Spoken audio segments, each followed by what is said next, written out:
بسم اللہ الرحمن الرحیم۔ السلام علیکم ورحمۃ اللہ وبرکاتہ۔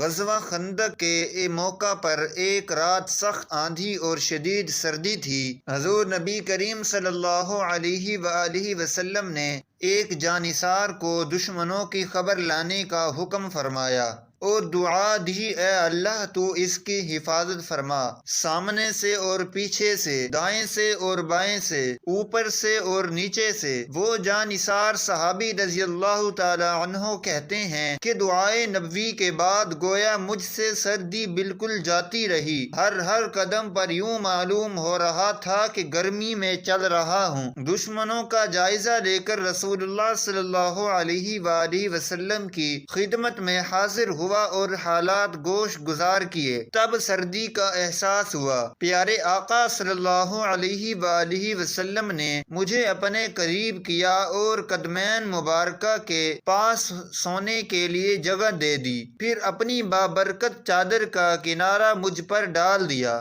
یہ کرم نوازی دیکھ کر میں اپنا پیٹ اور سینہ سرکار مدینہ صلی اللہ علیہ وآلہ وسلم کے بابرکت قدموں سے بار بار مس کرتا رہا۔ صبح ہوئی تو دشمن بھاگ چکا تھا۔ ناظرین، روز قیامت معیت رسول کی سند پانے والے رحمت عالم صلی اللہ علیہ وآلہ وسلم کے قدموں سے لپٹ کر خوب برکتیں لینے والے وفادار اور جانثار بلند مرتبہ صحابی ایران کے سابقہ پایا تخت مدائن کے گورنر حضرت حذیفہ بن یمان انصاری رضی اللہ تعالی عنہ تھے۔ آپ رضی اللہ تعالی عنہ کی کنیت ابو عبداللہ جبکہ لقب صاحب سر رسول صلی اللہ علیہ وآلہ وسلم ہے، یعنی رسول اللہ صلی اللہ علیہ وآلہ وسلم کے رازدان۔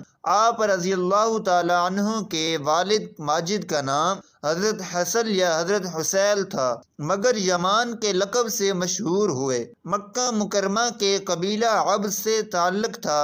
کچھ وجوہات کی بنا پر مکہ چھوڑ کر مدینے میں رہائش اختیار کر لی تھی اور آپ کے والد نے یہی شادی کی۔ یوں حضرت حذیفہ رضی اللہ تعالی عنہ کی پیدائش مدینے میں ہوئی۔ اسی وجہ سے حضرت حذیفہ رضی اللہ تعالی عنہ فرماتے ہیں، جب نبی کریم صلی اللہ علیہ وآلہ وسلم نے مجھے اختیار دیا کہ میں اپنا شمار گروہ مہاجرین میں کروں یا انصار میں، تو میں نے گروہ انصار کو پسند کیا۔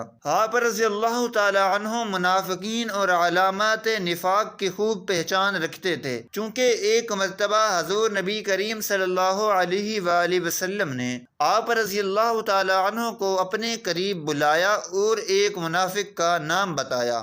یہی وجہ تھی کہ جب بھی جنازہ آتا تو امیر المؤمنین حضرت عمر رضی اللہ تعالی عنہ معلوم کرواتے تھے کہ حضرت حذیفہ جنازے میں شامل ہیں یا نہیں۔ اگر حاضرین کہتے وہ موجود ہیں تو آپ رضی اللہ تعالی عنہ نماز جنازہ پڑھا دیتے، اور اگر یہ کہتے وہ موجود نہیں ہیں تو آپ اس میت کے بارے میں شک کرتے اور نماز پڑھانے سے رک جاتے۔ حضرت عمر فاروق رضی اللہ تعالی عنہ نے ایک مرتبہ حضرت حذیفہ رضی اللہ تعالی عنہ سے پوچھا، کیا میرے سرکاری نمائندوں میں کوئی منافق ہے؟ آپ نے کہا صرف ایک ہے۔ فرمایا مجھے بتائیے وہ کون ہے؟ کہا میں اس کا نام نہیں بتاؤں گا۔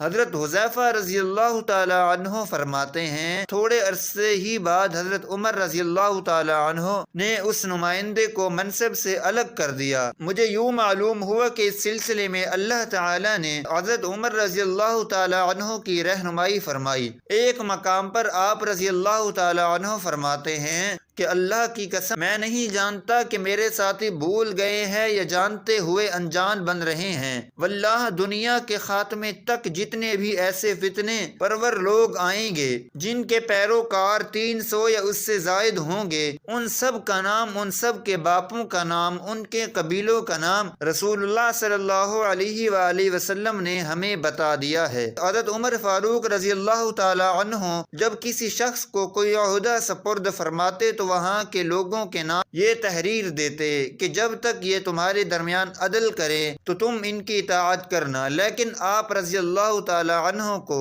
مدائن کے گورنر کا عہدہ عطا کرنے کے بعد یہ تحریر فرمایا: لوگوں ان کی اطاعت کرنا اور جو کچھ یہ طلب کریں وہ انہیں دے دینا۔ آپ رضی اللہ تعالی عنہ نہایت سادہ طبیعت تھے اور تکلفات میں پڑنے سے بچتے تھے، چنانچہ دراز گوش یعنی گدھے پر سوار ہو کر بڑی بے نیازی سے دونوں پاؤں ایک جانب لٹکائے ہوئے شہر مدائن میں گورنر کی حیثیت سے داخل ہو گئے، جبکہ شہر کے لوگ منتظر ہی رہے اور اندازہ بھی نہ لگا پائے کہ نیا گورنر کون ہے۔ بعد میں معلوم ہوا تو دوڑ کر آپ رضی اللہ تعالی عنہ کی خدمت میں حاضر ہوئے۔ اس وقت آپ رضی اللہ تعالی عنہ نے ہاتھ میں پکڑی ہوئی روٹی اور ایک بوٹی تناول فرما رہے تھے۔ لوگوں نے ضروریات کے بارے میں دریافت کیا تو آپ نے فرمایا: اور اپنے لیے کھانا اور گدھے کے لیے چارہ دن میں صرف 2 مرتبہ چاہیے۔ حضرت عمر فاروق رضی اللہ تعالی عنہ کو جب آپ کی مدائن سے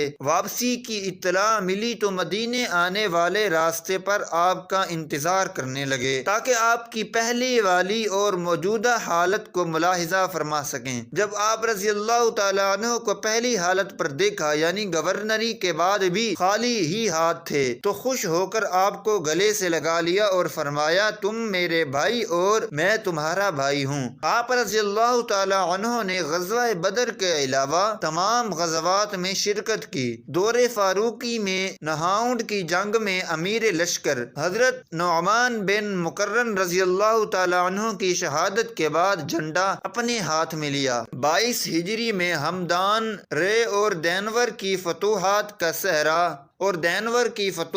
صحرا آپ کے سر پر سجا۔ بوقت انتقال بہت زیادہ رو رہے تھے۔ کسی نے وجہ پوچھی تو فرمایا: اس لیے نہیں رو رہا کہ دنیا چھوٹ رہی ہے، کیونکہ موت مجھے محبوب ہے، لیکن رونے کی وجہ یہ ہے کہ میں نہیں جانتا کہ جب مجھے آگے پیش کیا جائے گا تو اللہ مجھ سے راضی ہوگا یا ناراض۔ آپ رضی اللہ تعالی عنہ کا وصال مبارک خلیفہ ثالث حضرت عثمان غنی رضی اللہ تعالی عنہ کی شہادت کے 40 دن بعد غالباً 28 محرم الحرام 36 ہجری کو مدائن سلمان پاک میں ہوا، اور یہیں آپ رضی اللہ تعالی عنہ کا مزار پر انوار ہے۔ وصال کے سینکڑوں سال بعد غالباً 20 ذی الحجہ 1351 ہجری کے دن قبر میں نمی آ جانے کے باعث حضرت حذیفہ اور حضرت جابر رضی اللہ تعالی عنہما کے اجسام مقدسہ کی منتقلی ہوئی تو پوری دنیا سے آنے والے لاکھوں زائرین نے اپنی آنکھوں سے دیکھا کہ الحمدللہ عز وجل دونوں اصحاب رسول رضی اللہ تعالی عنہما کے اجسام مقدسہ اور پاکیزہ کفن یہاں تک کہ داڑھی مبارکہ کے بال تک صحیح سلامت تھے۔ اجسام مقدسہ کو دیکھ کر یوں محسوس ہوتا تھا کہ شاید انہیں رحلت فرمائے ہوئے 2-3 گھنٹے سے زائد وقت نہیں گزرا۔ قبر کھل گئی۔ صفحہ نمبر 1415 مخلصاً اللہ سے دعا ہے کہ اللہ تعالی ہم سب کو اچھے عمل کرنے کی توفیق عطا فرمائے اور ہمارا خاتمہ ایمان پر فرمائے، آمین۔ ناظرین، کمنٹ باکس میں اللہ تعالی کے 99 ناموں میں سے ایک نام ضرور ٹائپ کریں۔ شکریہ۔